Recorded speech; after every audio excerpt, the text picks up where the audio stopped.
أعوذ بالله من الشيطان الرجيم.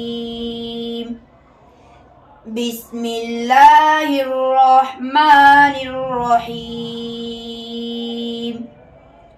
إن المتقين في ظلال وعيون وفواكه مما يشتهون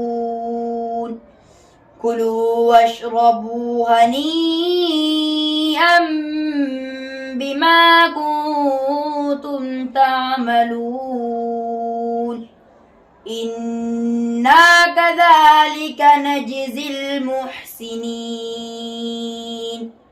ويل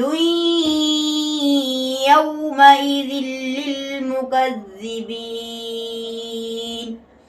كلوا وتمتعوا قليلا إنكم مجرمون ويل يومئذ للمكذبين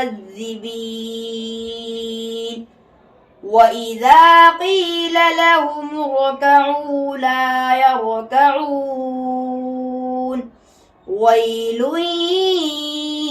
يومئذ للمكذبين فبأي حديث بعده يؤمنون صدق الله العظيم.